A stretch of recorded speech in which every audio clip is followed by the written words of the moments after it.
back to my channel, or if you're brand new, then make sure you hit the subscribe button and turn on your bell so you will be notified every single time that I upload. My uploading schedule for 2020 is every Tuesday and Friday, and from time to time there will be random uploads that could be uploaded on a Sunday or any other day during the week if like something exciting happens in my life. I need to come up with something better to say for this part of my intro because I don't know, it just goes on and on. Something exciting happens, if there's something extra that I want to film, if I have an announcement to make, you know, just something crazy that happens. If there's something extra, maybe something that's not paranormal that I want to upload, then it's considered a bonus video. So today's video, I'm super excited. I live for stuff like this. It's all about imaginary friends that actually turned out to be like demonic demons, creepy AF. So I thought it was appropriate to wear my demon house shirt, and I decided I wanted to make myself look like a glamorous demon. I know, I'm really messed up in the head.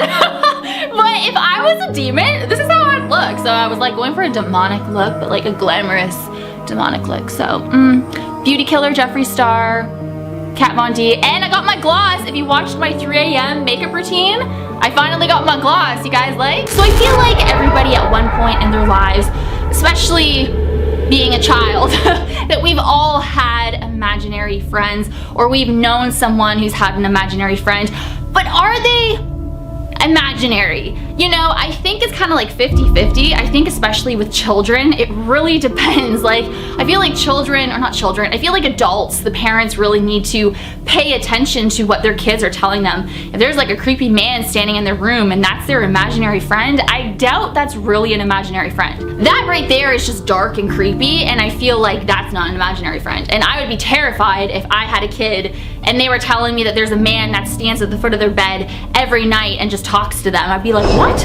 I'd be sleeping with my kid to make sure there's not a living person that keeps coming into their room, you know, at nighttime and trying to talk to them. So that's messed up. But then I feel like, you know, the innocent imaginary friends, when you don't really know much about the imaginary friend, but your child is talking about them, like maybe their name is like Kevin or something, and you don't really know much about Kevin, it's just kind of an innocent little thing. But when they go into great detail, I feel like that's when parents need to look more into it. Now, obviously, I'm not a parent, and I'm not trying to preach to parents out there because I have no idea what it's like to be a parent. I'm just saying, you know? So these stories I'm gonna share with you guys are from parents and what they experienced with their children with imaginary friends, which is like so creepy, but I'm living.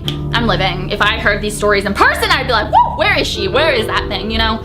But not everybody reacts to things like that. But you know, so anyways, let's get right on into it. I'm excited. So this first story is about a 3-year-old boy, and his mother, you know, would bring him to her parents' house, so his grandparents' home, and he would always talk about the creeper man that lived inside of his grandparents' bedroom. I mean, just the fact that this boy is basically calling this thing the creeper man, I mean, you'd have to be like, okay, what is going on here? So one day the mother then asked him, okay, who is the creeper man? Like, what are you seeing?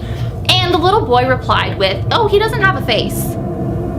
So right there, I know you guys are all thinking, oh my God, it's gotta be Slender Man. This next story is about a 7-year-old boy who would talk about this imaginary friend that would play with him in his room and talk to him every single night. According to this boy, this ghost, demon, entity, or I guess imaginary friend, he was known, his name was the Captain. So this ghost, entity, demon, imaginary friend, he just looked like an old man with, you know, a beard, but he was called the Captain. And what got really creepy was this little boy told his mom that the Captain would tell him every single night in his room that when he grows up, he is going to be a killer and he is going to kill people.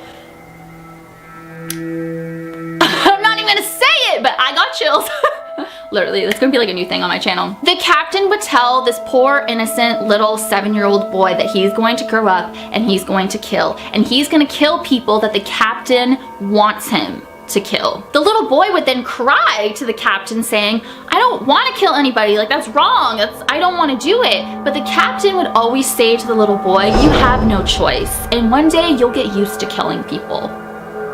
Now that is very disturbing, and I hope that this little boy, I mean, I don't know if he's still 7 years old, it could be from a long time ago, but I hope whoever this boy was, I hope that he stopped seeing this freak in his room because that's just messed up. This next story is about a little girl who had an imaginary friend by the name of Kelly, and it reminds me, I didn't have an imaginary friend named Kelly. I used to play with my shadow. I was really weird. I named my shadow Kelly, so I don't know. I just thought I would say that, but I used to like play with my shadow when I had no one else to play with. So on a sunny day, I'd go outside and I'd play with Kelly, who was me, my shadow. So Kelly lived in this little girl's closet. She would sit in a rocking chair and she would play with this little girl at night. Seems innocent, seems like ordinary imaginary friend stuff, but still, like, she lives in your closet. One night, this couple were watching the Amityville Horror, the one with Ryan Reynolds, and soon, I kind of forget that movie. I've seen it once, but I kind of forget what happens.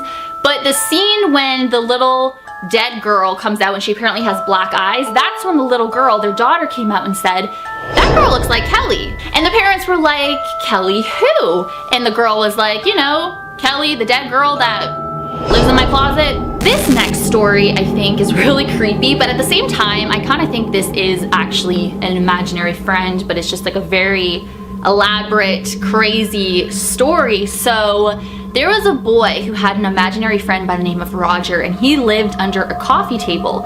Now, Roger had a wife and he had 9 kids, which would, you know, if Roger was imaginary, that would make everybody else imaginary too. Roger and his family lived under this coffee table for 3 years until one day, the boy that always saw Roger and his family told his family that Roger will not be around anymore because he shot and killed Roger. He also shot and killed his entire family.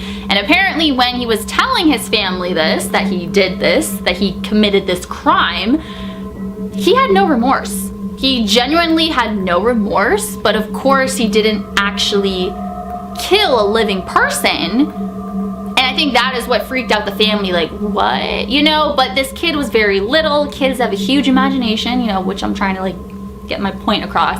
I kind of feel like this is more imaginary because how did he shoot him? He had no gun. It's just a weird, creepy thing to tell your family when you've known for 3 years about this Roger and his family that live under your coffee table, and then you're telling your family, "Oh, I shot and killed Roger and his family, so he's no longer gonna live under the coffee table." So those are the stories that I thought I would share with you guys in this video. If you want me to do a part 2 about imaginary friends that like turned out to be demonic, demons, ghosts, not so imaginary, then let me know down below, because I live for stuff like this and I know you guys live for it too. So thank you guys so much for watching. As always, you rock my world, and the song lyrics of Michael Jackson.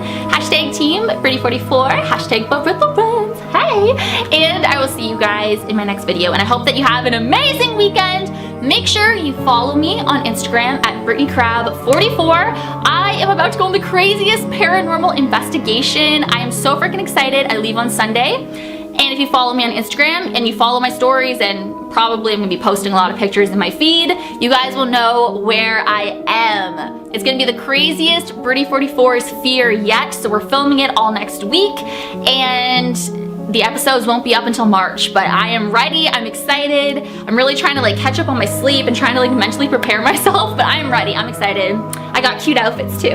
But follow me on Instagram so you guys will be in the loop and you can see what I'm doing in real time while I'm there filming in America's Most Haunted City. So I'm excited. Thank you guys again for watching. Have an amazing weekend, and I will see you on my Instagram. I'll see you in my next video as well.